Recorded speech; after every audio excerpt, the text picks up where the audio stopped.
पुण्यातील वैष्णवी हगवणे आत्महत्या मृत्यू प्रकरणाचा पोलिसांकडून तपास सुरू असून हगवणे कुटुंबातील सदस्यांना अटक करण्यात आलेली आहे। या घटनेवरती प्रतिक्रिया देत असताना राष्ट्रवादी काँग्रेस शरद पवार पक्षाचे खासदार सुप्रिया सुळे यांनी राज्यात पुन्हा एकदा हुंडामुक्तीचा चळवळ उभी करण्याची गरज व्यक्त केलेली आहे। पाहूया सविस्तर। स्वतःचा मतदारसंघ आणि ही केस आलेली मला माहिती होती, म्हणून मी त्यांना कळवलं की बाबा ज्या कुटुंबामध्ये अशा घटना झाली आहे, मोठी सून कोर्टात आपलं पोलीस स्टेशनला गेली, अशाकडे मला जायची इच्छा नाही, कारण काही चुकीचं आहे। पण प्रत्येक वेळी सगळ्यांना माहितीच नसतं ना प्रत्येकाच्या घरातली। अनेक वेळा आमच्या सगळ्याच पक्षाच्या नेत्यांचे लोकांबरोबर फोटो काढले जातात।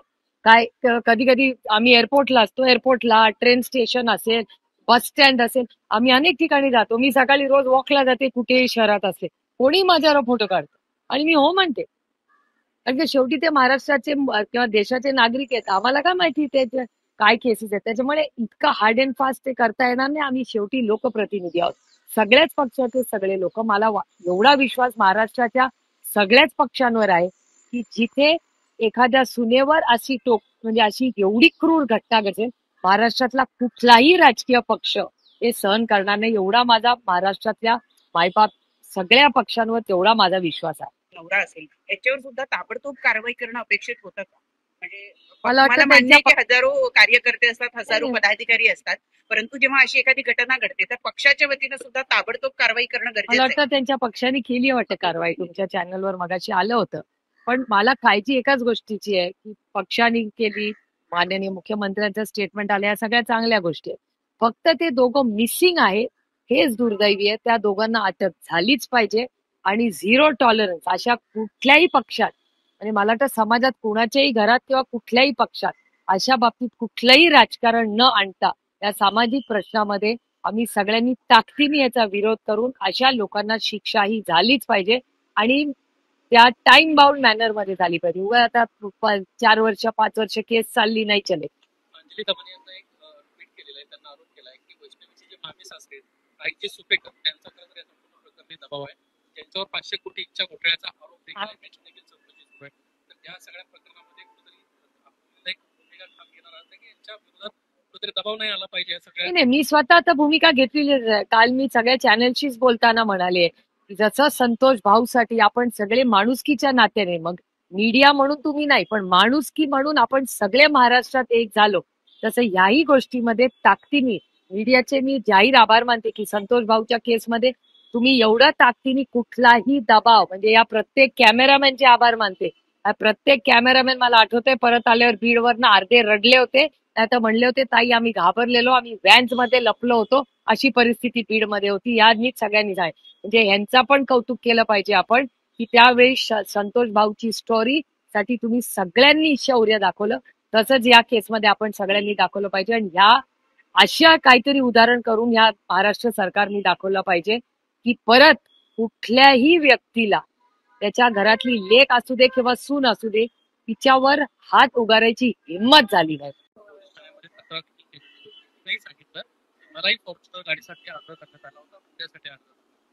तर ह्याची माहिती मला माहिती होती, कारण त्यांची कंप्लेंट पोलीस स्टेशनलाच गेली होती। त्यांच्या घरातही एक कार्यक्रम 1 महिन्यापूर्वी होता, त्याला मला त्यांनी आमंत्रितही केलं होतं आणि मी याच कारणामुळे गेले नव्हते, कारण का त्या कुटुंबामध्ये डोमेस्टिक व्हायलन्सची केस, त्यांची सून, ज्या कुटुंबामध्ये सून तिला डोमेस्टिक व्हायलन्सच्या केसमध्ये पोलीस स्टेशनला जाते, अशा कुटुंबांच्या घरी जाणं हे मला संयुक्तिक वाटलं नाही, म्हणून मी त्या हगवणेंच्या कार्यक्रमाला गेले नाही। पण दादा त्या कार्यक्रमाला गेले होते आणि दादा लग्नाला गेले होते आणि त्यावरनं मग आता खूप मोठं राजकारण होत आहे। मला असं वाटतं की अजितदादांचा काय संबंध त्याच्याशी, याचं कारण असं ते लग्नाला गेले होते। लग्नाला ते गेले होते तेव्हा त्यांनी थोडी माहिती होतं की हे सगळं चाललंय। मी 1 महिन्यापूर्वीची गोष्ट सांगते, 1 महिन्यापूर्वी ही केस आली होती आणि अर्थातच माझ्या लोकसभा मतदारसंघात कुठल्याही महिलेवर अत्याचार होत असेल तर त्याची दखल घेणं ही माझी स्वतःची नैतिक जबाबदारी, कारण का मी तिथली स्थानिक लोकप्रतिनिधी आहे। ताई, मोठ्या सुनेने देखील आता आरोप केलेत आणि मोठ्या सुनेने 6 महिन्यांपूर्वी एक FIR लॉन्च केलेली होती कुटुंबियांवरती आणि महिला आयोगाकडे तक्रार केलेली होती। त्याच वेळेस जर महिला आयोग असेल किंवा पुणे पोलीस असतील, यांनी त्या प्रकरणामध्ये जर योग्य ती चौकशी करून गुन्हेगारांना पकडलं असतं तर वैष्णवीचा मृत्यू देखील झाला नसता। त्यामुळे महिला आयोग आणि पोलीस हे जबाबदार आहेत का? हा प्रश्न तुम्ही सरकारला विचारा. इथून 2 मिनिटावरच महाराष्ट्र सरकार आहे. त्यांना जाऊन हा प्रश्न विचारा. कारण सातत्याने महिलांवर होणारे अत्याचार आणि महाराष्ट्र वाटणारी गुन्हेगारी. मला वाटतं काल तुमच्याच चॅनलवर बातमी होती की आज महाराष्ट्राचे माननीय मुख्यमंत्री बीड बद्दल, तिथल्या क्राईम बद्दल आज एक मीटिंग घेणार होते. तर माझा विश्वास आहे की माननीय मुख्यमंत्र्यांनी आज हुंड्यावर एक स्ट्रॉंग स्टेटमेंट केलेलं आहे. मी त्याचं स्वागत करते. पण अशा या ज्या घटना आहेत आणि त्याच्यात मग वेळेवर पोलीस यंत्रणेने किंवा प्रशासनाने काल काही निर्णय घेतला नाही, हा प्रश्न मला विचारण्याऐवजी तुम्ही माननीय मुख्यमंत्र्यांना आणि त्यांच्या यंत्रणेला विचारला. पहिल्या सुनेची तक्रार जी आहे ती सुद्धा घ्यायला खूप उशीर लावला. त्याच्यात सुद्धा पोलिसांच्या वतीनं हयगय करण्यात आलेली होती. तर पोलीस सुद्धा संवेदनशील नाहीयेत का असल्या मुद्द्यांवर? का त्यांना राजकीय वरदहस्त असल्यामुळं ते इतका वेळ लावतात एखादी तक्रार नोंदवून घ्यायला? नाही, ह्या केसमध्ये काय म्हणजे उशीर कशामुळे झाला हे मला सांगता येणार नाही, पण मी माहिती त्याची मागितली आहे पोलीस यंत्रणेकडून. पण एक गोष्ट प्रकर्षाने जाणवते की अनेक कुटुंबांमध्ये ह्या घटना होत असतात आणि जेव्हा पोलीस स्टेशनला जातात, आता तो भरोसा असेल वगैरे खूप चांगल्या यंत्रणा अनेक वर्षाच्या पोलीस यंत्रणेतून झालेल्या आहेत, निर्माण झालेल्या आहेत.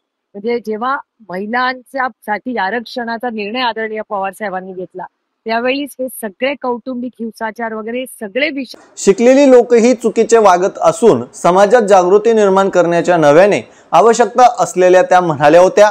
त्याचप्रमाणे त्यांनी आता हुंडामुक्त महाराष्ट्र, हिंसामुक्त कुटुंब, जागर हा जीवनांचा तुमच्या माझ्या लेकींचा या अभिमानाची घोषणा केलेली आहे. सुप्रिया सुळे यांनी एक्सवरती पोस्ट करत या अभिमानाची माहिती दिलेली असून 22 जून 2025 पासून राज्यव्यापी अभिमान राबविणार असल्याचे त्या म्हणाल्या. महाराष्ट्राची लेक वैष्णवी कसपटे हगवणे हिचा अतिशय वेदनादायक पद्धतीने हुंडाबळी झाला. ही घटना मनातला प्रचंड वेदना देणारी घटना आहे.